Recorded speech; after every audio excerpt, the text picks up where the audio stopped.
Sorry మాత్రం చెప్పాలనుకునేది నేను thanks చెప్పిన దానికన్నా సారీ ఎక్కువ చెప్పాల్సింది మా అభిమానులకి, మా అమ్మ నాన్నకి, మా ఫ్యామిలీకి, వినీకి, ప్రజ్ఞకి. నేను సారీ సారీ సారీ. ఎందుకంటే ఆ రోజు మలేషియాలో యాక్సిడెంట్ జరగడానికి కారణం I think I'm the only reason.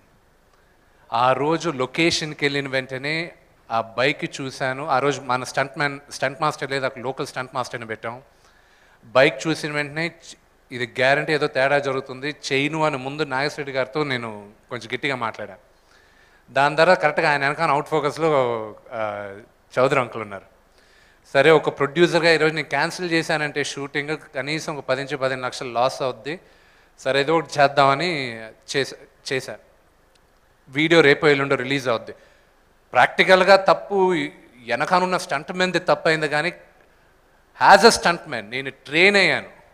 మా నాన్న పంపించి ట్రైన్ చేయించాడు. ఒక సంవత్సరం పాటకి నేను ఓన్లీ ఒక స్టంట్ మ్యాన్గా పనిచేశాను. నాకు జిమ్నాస్టిక్స్ బాగా ఇష్టం. నాకు ఫైటర్గా ఉన్నాను. నేను ఫైట్ మాస్టర్ని అవుతాను అనుకున్నాను నేను బిఫోర్ అన్ యాక్టర్. ఇన్ని తెలిసి నాకు అక్కడ స్టంట్ మ్యాన్ తప్పు చేస్తున్నాడు, అక్కడ తప్పు జరుగుతుందని నాకు తెలిసి కరెక్ట్గా షార్ట్ ముందు నాగేశ్వరరెడ్డి గారికి పిలిచారు. డైరెక్టర్ గారు, అక్కడ నాకు రిగ్గు లేదు, నేను పడేంత వరకు మీరందరూ ఇలా చేస్తారు, నాకు వద్దండి, నా మాట ఏంటంటే లేదు బాబు ఇది ఒక్కటి చేశాను. యాజ్ ఎ హీరో నేను కానీ ఆ రోజు నేను చేయను అనున్నానంటే కుమార్ చౌదరి అంకుల్కి కనీసం ₹1,00,00,000 మిగిలేది. నా వల్ల ఒక 45 రోజులు షూటింగ్ క్యాన్సిల్ అయింది. హాస్పిటల్ ఖర్చులు, అందరూ ఇండియా నుంచి అక్కడికి రావడం, ఆ టెన్షన్ ఇవన్నీ ఉండేది కాదు.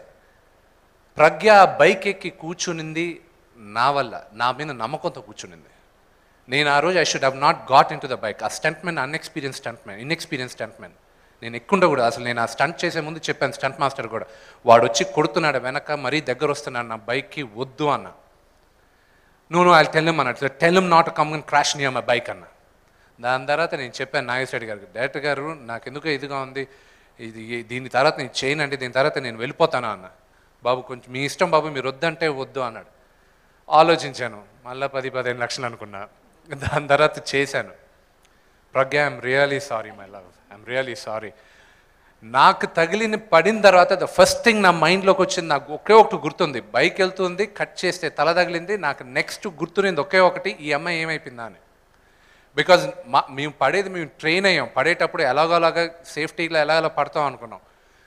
నాకు అనిపించింది ముందు నా చెయ్యి ఇరిగిపోయింది, నెక్స్ట్ ప్రజ్ఞ ఎలా ఉందని టెన్షన్ పడేది. ఎందుకంటే ఈ అమ్మాయికి ఎక్స్పీరియన్స్డ్ కాదని నన్ను నమ్మెక్కింది, ఆ టెన్షన్లో ఎక్కువ ఉన్నాను.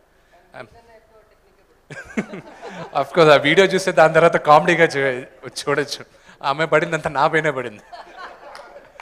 But I'm really sorry Pragna, I'm really sorry. ఎందుకంటే I shouldn't have done that and I did that. And రేపేళ్ళలో వీడియో వస్తుంది, మీకు తెలుస్తుంది.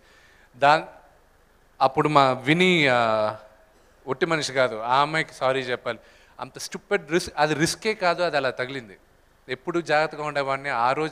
ఆ రోజు నేను కాదు అని ఉంటే చాలామందికి తాత్కాలికంగా అందరూ బాధపడేవాళ్ళేమో. డైరెక్టర్ గారు కొంచెం అప్సెట్ అయ్యేవారు, చౌదరి అంకుల్ అప్సెట్ అయ్యేవారు ఏమో, కానీ దాని తర్వాత ఇంతమంది బాధపడడానికి కారణం నేనయ్యాను. అందరికీ సారీ. సినిమా అద్భుతంగా వచ్చింది, మేమందరం చాలా హ్యాపీగా ఉన్నాం. కరెక్ట్గా ఒక వారం తిరగకముందే మీ ముందు రిలీజ్ అవ్వబోతుంది సినిమా. మీ అందరి బ్లెస్సింగ్స్ మా అందరికీ కావాలి. Thank you very much. దీని తర్వాత సినిమా రిలీజ్ అయిన తర్వాత దేవుడి దయతో సక్సెస్ మీట్లో కలిసి ఇంకా ఎక్కువ మాట్లాడతాను. Thank you. Thank you and all the best once again. ఒక్క నిమిషం అండి, సారీ.